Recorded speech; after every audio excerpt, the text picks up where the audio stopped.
आनंद म्हणजे भारतीय जनता पक्षामध्ये आम्ही याच्यापूर्वीसुद्धा होतो, मधल्या काळामध्ये पण मनापासून होतो आणि आजही आणि ह्याच्या पुढे सुद्धा राहणार आहोत. आज फक्त घर वापसी म्हणजे मी घरामध्येच होतो, घरामध्ये बाहेर नव्हतो. पण परिस्थितीनुसार माणसाला त्या वेळी तिथे कार्य करावं लागतं.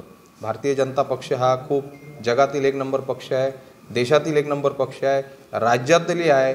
आणि आज मी तुम्हाला एवढा शब्द देतो, कोकणात भारतीय जनता पक्ष आहेच, परंतु ह्याच्यानंतरसुद्धा भारतीय जनता पक्ष जी जबाबदारी देईल, जे कार्य देईल, ते तळागाळामध्ये न्यायचं कार्य माझ्यासारखा एक छोटासा कार्यकर्ता करेल.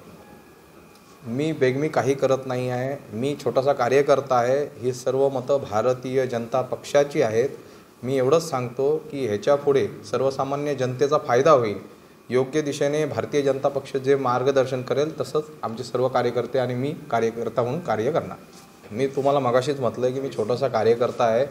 हे सर्व माझे वरिष्ठ नेते आहेत, ते आदरणीय आहेत. मी इलेक्शनच्या वेळीसुद्धा हेच सांगितलं होतं, मी कुठल्याही व्यक्तीवरती बोलणार नाही. कुठल्याही व्यक्तीने जरी माझ्यावर बोललं तरी मी त्याच्यावर प्रतिक्रिया देणार नाही. परंतु हे माझे ज्येष्ठ सर्व नेते आहेत, त्यांना मी धन्यवाद देतो. भारतीय जनता पक्षामध्ये सन्माननीय नरेंद्रभाई मोदी साहेब, त्याचप्रमाणे अमितजी शहा साहेब, त्याचप्रमाणे आमचे सर्वांचे लाडके मुख्यमंत्री देवेंद्रजी फडणवीस साहेब, आणि या कोकणामध्ये म्हणा किंवा महाराष्ट्र राज्यामध्ये एक वेगळं नाव म्हटल्यानंतर एक नाव येतं, त्याचं नाव आहे सन्माननीय रवींद्रजी चव्हाण साहेब.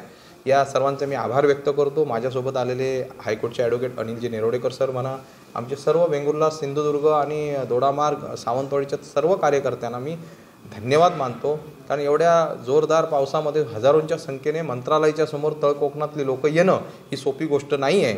आज या ठिकाणी संपूर्ण जनतेने आणि महाराष्ट्राने पाहिलं असेल की तळकोकणातली लोकांचं सुद्धा चव्हाण साहेबांवर, भाजपवरती किती प्रेम आहे. त्यामुळे आजचा हा कार्यक्रम खूप भव्य दिव्य, आम्हाला वाटलं नव्हतं एवढा मोठा झाला. मला असं वाटतं की मी धन्यवाद एका वाक्यामध्ये बोलू शकत नाही. त्यांचं धन्यवाद आणि त्यांचे ऋण फेडण्यासाठी मी आपल्या मीडियाच्या समोर मी सांगतो की येणारा आयुष्यातील प्रत्येक क्षण माझ्या कार्यकर्त्यांसाठी, सर्वसामान्य जनतेसाठी आणि सर्वसामान्य जनतेसाठी जे प्रश्न आहेत ते अतिशय गंभीर आहेत. ते प्रश्न सोडवण्यासाठी हॉस्पिटलसारखे अनेक विषय आहेत, ते आम्ही त्यावेळी सोडवण्यासाठी भारतीय जनता पक्ष आणि महाराष्ट्र शासन म्हणून आम्ही योग्य दिशेने कार्य करू. बघा, मी पूर्वी महाराष्ट्राचा युवा मोर्चाचा उपाध्यक्ष होतो.